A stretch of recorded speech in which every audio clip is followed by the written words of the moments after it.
The latest controversy involves a backlash over this photo shoot for American Vogue. The American women's blog Jezebel got hold of the original photos and published them, accusing Dunham of betraying feminism. Though in the great scheme of airbrushing, it looks pretty minor.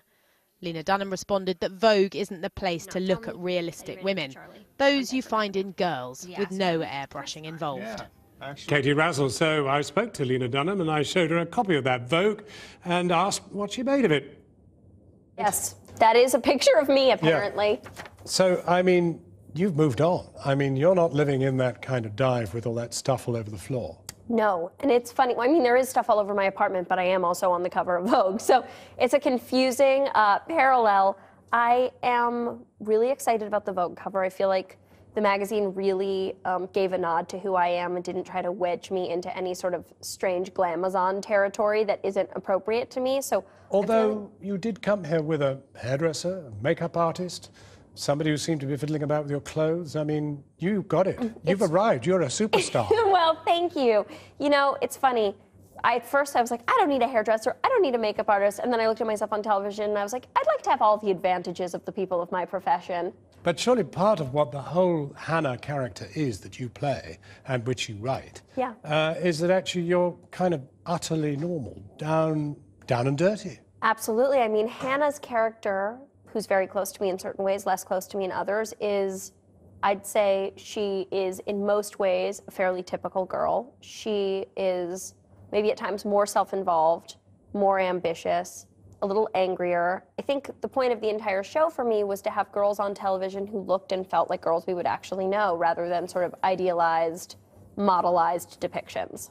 But you, as Hannah, tell your parents in one episode that you're a kind of voice of a generation, that you're the voice of this generation. Well, my character did say it when she was on drugs, so I always want to preface it with that. Well, I mean, a lot of this generation's on drugs, so that's okay. Yeah. It's true, it's true. You know, Hannah says that sort of, that was a bit to sort of parody people's delusions that, firstly, it was a little bit to parody sort of the Beat Generation idea of somebody who could represent an entire generation, and because the fact is, my generation is so full of it's vast and varied. And so to me, the idea that one person could be representing all the race, class, gender, sexuality distinctions of my generation is totally absurd. But I do hope that the show has something generational to say. You mentioned race, and you have been criticized for not having a diverse enough life in that flat. And with your friends, you did try to introduce somebody black once, had a boyfriend even. Well, we did have Donald Glover, who's a great actor I'd always wanted to work with, came and did the show. And, you know, those were criticisms that, of course, it's always hard to be criticized, but we really heard those. And what I always say is that I think the conversation about diversity in television is one that needs to happen. And so if we have to take one for the team and that conversation becomes about our show, I'm never going to complain because I'm so happy that we got to help facilitate it. You've been shooting this in a period of austerity.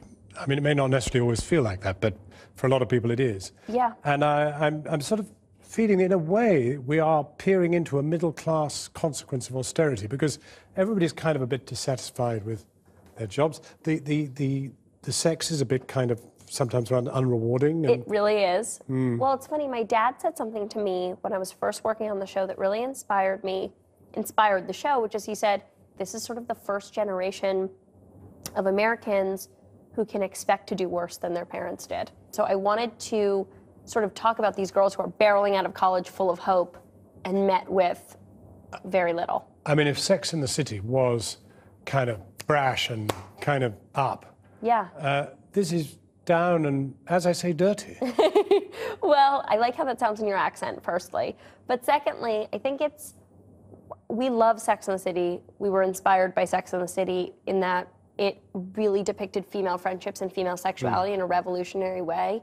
But this is about a different version of New York, a less prosperous version of New York, a less glamorous version of New York that has been seen very little on television. But it suggests it brings everything down, that actually it's a messier life.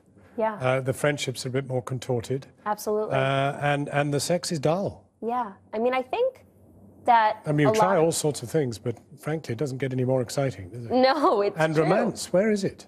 Well, there is some, but there it's is hard some, to but find. I think right now is a really hard moment in something I have noticed, a generational problem I have noticed is that the rise of text messaging, instant messaging, social media as a whole has really decreased our ability to engage romantically and personally. But on the Is other that hand, common in this generation? I do think I've had conversations the same way that social media has sort of killed romance. I do think there's a way that the proliferation of pornography and the ease with which we can see it makes sexuality a little less personal and a little more sort of thoughtlessly dirty. And I try not to throw my hands up and say, oh my God, the internet's terrible, or oh my God, no one should watch porn. It's not about removing these things from our lives. It's about being aware of what they're doing to us. And there's no danger Vogue's going to kill Hannah off?